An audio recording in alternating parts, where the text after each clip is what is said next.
And today we're looking at interpreting a box plot. So let's go over it. So I'm gonna go over a few of the different ways you can interpret a box plot.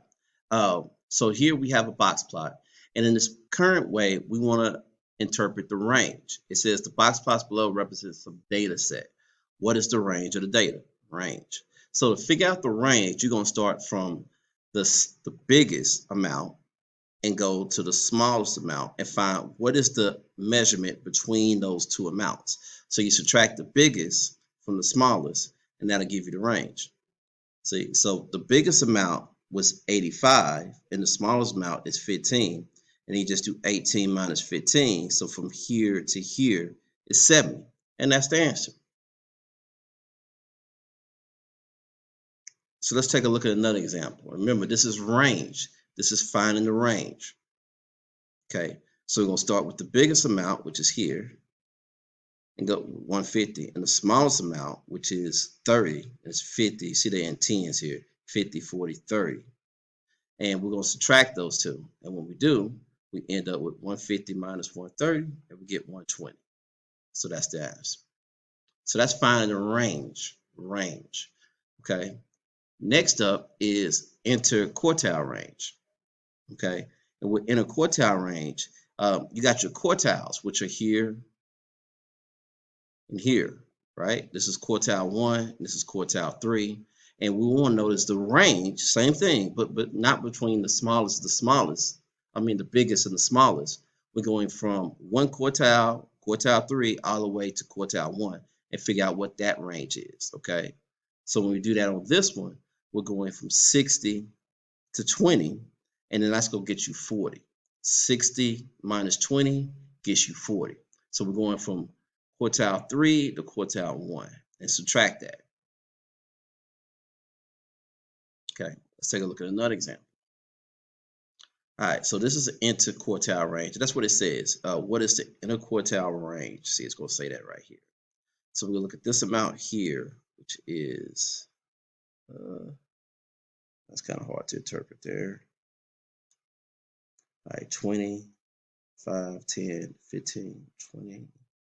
Okay, so I'm going to take a look and see what that is. But you're going from this amount here to this amount here. And that's actually 68. So they was in twos. So you're going from this amount here, actually fours. 4, 8, 72, 76. So this is 68. And then this amount, which is 32. And then you subtract those two from each other. And you get 36. So 36 would be the answer. All right, let's look at the last way of, or last type I'm going to go over as far as interpreting a box plot. Okay, so before I do that, I want to show you some different things here. So we've got the minimum, quartile 1, median, which is in the middle, quartile 3, and the max. But you need to understand that in between that is 25% of the data. So from between the minimum and quartile 1 is 25%, quartile 1 to the median is 25%, and then from the median to quartile 3 is 25%, and from quartile 3 to the max is 25%. 25% of the data. So let's say I want to know 50% of the data. I know from the minimum all the way to the median here is 50%. Or from quartile 1 to quartile 3 is 50%. Or from the minimum all the way to quartile 3 is 75%. Okay? Now, I'm going to show you some different examples because it doesn't matter what size the boxes are or how long the lines are. Okay, so even here, this is 25% of the data, 25, 25. They could be different sizes, but that lets you know 25% of the data is there. Let me just show you another example. Here, see how you got the 25? And this is a big, huge space here, but it's still 25%. And then a small amount, 25%. Okay? So it's 25, 25, 25, and 25. All right, now let's take a look at how the questions would be on Delta Math. Okay, so on this one, it says the box plot below represents some data set. What percentage of data values are less than 90?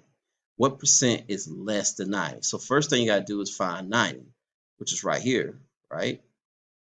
Okay, they're in fives, 85, 90. Okay, so it's all the way on the end. So this 25, this 25, this 25, and this 25 are all less than 90. So it's 100% that is less than 90. See that? 25, 25, 25, and 25. 100% is less than 90. Okay. All right, let's take a look at another example. Okay, the box plot below represents some data set. What percentage of data values are greater than 48? Okay, so 48 would be here, right? And it says greater than. So it's got to be more than. So the part that's more than 48 is going to be 25%. So you see how you got 25, 25, 25, but the part that's greater than 48 is 25%.